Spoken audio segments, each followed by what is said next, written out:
Sr. Deputado Daniel Branco.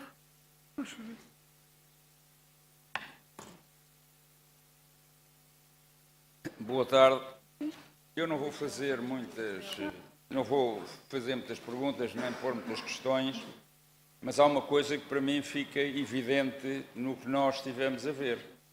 Se a via está projetada desde 94 no PDM e se as urbanizações são de 2000, 2002 e 2009, porquê é que não foi deixado espaço canal? Esta pergunta é daquelas que não têm resposta. E eu creio que não iria demorar muito mais sobre isto, mas creio que há uma outra questão. O Sr. Presidente da Câmara, numa reunião anterior, disse-nos que, porque há uma casa que tem um arco depois da Ribeira, tinham baixado, penso eu, a altimetria da passagem desnivelada. Se eu bem percebi ali, parece-me que há 2,5 metros de altura naquela estrada que conduz à casa. Não sei se é isso, eu fiquei com dúvidas. Porque se é 2,5 metros, não passa lá nem uma caravana, nem uma Bedford de 9 lugares. Há ali qualquer coisa que eu não percebi. E também não sei,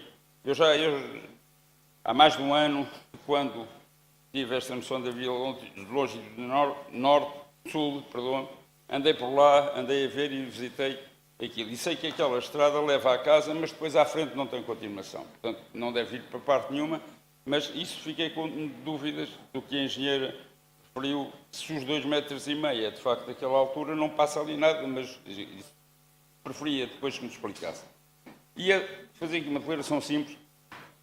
Não está cá hoje o Francisco Gonçalves, mas na reunião de 13 de abril, ele, em resposta aqui a uma crítica do Miguel Pinto, disse que não podiam discutir nem apresentar sem terem um projeto. A minha formação é de engenharia, embora não seja praticante já há muitos anos, ficaram princípios básicos. Não é? E o primeiro, num caso destes, é que antes do projeto é necessário um anteprojeto. E para que o anteprojeto seja bem delineado, é fundamental ouvirmos previamente todos os interessados. Mas isto não é só na engenharia. Na gestão administrativa, em que me fui ocupando nos últimos 45 anos, também hoje está definido, e aí já com força de lei, que é sempre necessária a audição prévia. Quantas vezes têm ido à Câmara propostas para, por exemplo, a feitura de um novo regulamento? Nestes casos, a Câmara tem de tornar público o que tenciona fazer e tem mesmo a obrigação legal de solicitar a todos a sua participação prévia. Portanto, pela influência que uma via deste tipo, via desta, quádrupla ou tripla, tem para os atuais moradores na sua envolvência, que irão ser os futuros sacrificados pelas ocorrências negativas que pensam que vão sofrer, teria sido avisado, e de boa norma de trabalho, ouvi-los previamente, procurar ganhar o seu apoio, analisando todas as alternativas, mesmo encontrar formas de mitigar os prejuízos que, certo, irão ter. Mas, infelizmente, uma vez mais, e como aqui o António Balcão Vicente mostrou na intervenção anterior, não é isso que se procura.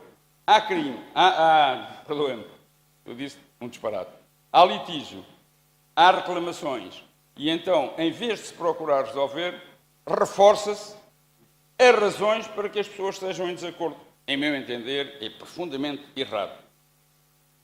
Depois, há uma outra questão que eu gostava de colocar.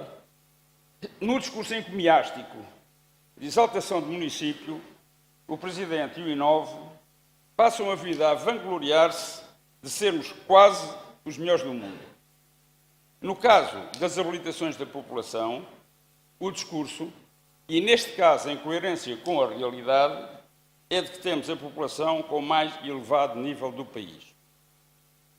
Não deve ser, pois, de estranhar que entre os vários licenciados e doutorados do Conselho existam urbanistas, ambientalistas, juristas e especialistas do ordenamento do território que contestem eventuais decisões não só porque gostam ou não gostam, mas com fundamentação na base do muito que já se conhece hoje sobre muitas temáticas e com argumentação, com conhecimento do enquadramento legal que regula a nossa vida democrática.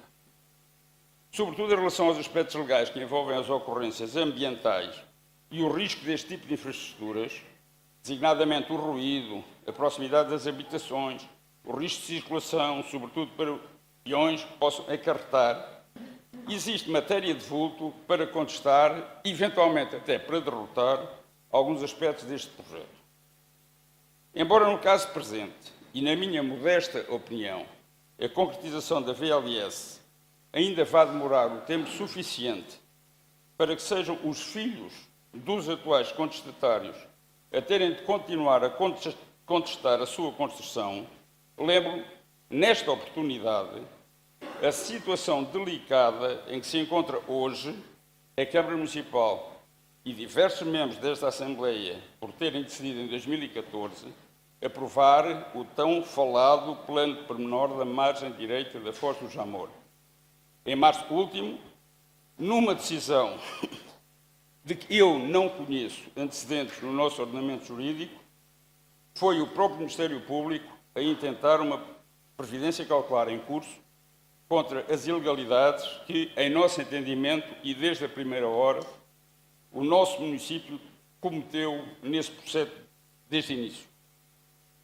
O passado deve e tem de ser tido em conta e todos os ensinamentos, positivos e negativos, que conseguirmos apreender têm de ser introduzidos na nossa prática para evitarmos, a nós e a quem nós seguir, problemas e dissabores. No entendimento da CDU, não foi essa a prática seguida no andamento deste processo, o que constitui um erro de monta e que devia haver um esforço sério para procurar reduzir, voltar ao princípio e analisar devidamente todas as situações. Muito obrigado. Obrigado, Sr. Presidente. Nós estamos de acordo com a adesão à Associação do Direito Privado sem fins lucrativos, Fórum Oceano, Associação da Economia do Mar. Pensamos que seria bom que o Oeiras ganhasse a consciência de que é uma centralidade marítima. O nosso território corresponde apenas a 1,44 aves da área marítima. Estamos a falar em 4 milhões de quilómetros quadrados versus menos de 100 mil quilómetros de área terrestre. Não há no território continental português nenhum outro território que tenha as condições ímpares que tem o Oeiras. Portanto, temos a acessibilidade direta, temos uma centralidade marítima, temos uma acessibilidade direta ao oceano, com uma entrada natural fabulosa que é o estuário do Tejo, que é único também no espectro europeu. E temos uma plataforma, um terrapleno, que faz uma ligação intermodal com essa acessibilidade muito fácil, muito amplo. Temos capacidade para termos terminais portuárias no Conselho para os navios de investigação. Temos a sede do Instituto de Socorros a Náufragos cá, temos o IPMA, temos a Escola Náutica, de facto. Podemos e devemos ter e animar, como o projeto aqui aponta, para um centro europeu de excelência em nível de segurança, não só marítima, mas de proteção civil, beneficiando da experiência acumulada das 7 associações de bombeiros que temos. Temos uma capacidade de fazer com que o Oeiras seja, de facto, a centralidade para a extensão da plataforma, que, como sabem, não é a 200 milhas, são 350 milhas, e só tem um paralelo neste espaço, em termos nacionais, com a Ilha do Faial. Portanto, onde existe também capacidades técnicas instaladas para desenvolver esta investigação. Estou a falar da Universidade dos Açores, estou a falar do Departamento de Oceanografia e Pesca, estou a falar das ligações íntimas que há no Ministério do Mar, e não é por acaso que o Ministro do Mar era do Departamento de Oceanografia e Pesca, para desenvolver este projeto. De facto, nas considerações que nós damos como contributo para entrar neste cluster do mar, o documento faz um enfoque nos pontos fortes que o Oeiras tem, mas há aqueles outros que eu falei que faz com que o Oeiras tenha uma condição para o desenvolvimento da investigação científica marítima que poderia fazer no futuro, e já não estou a falar no século XXI, estou a falar no século XXII, qualquer exploração de uma pequena colina oceânica pode pagar a dívida de Portugal de muitas gerações, porque de facto temos um potencial enormíssimo. Não é? Somos neste momento, em termos de área, o 11º país do mundo, considerando a área marítima, e não há nenhum município que tenha a porta de entrada tão clara e tão aberta como o Oeiras. Eu penso que o Oeiras ainda está, em relação a esta matéria,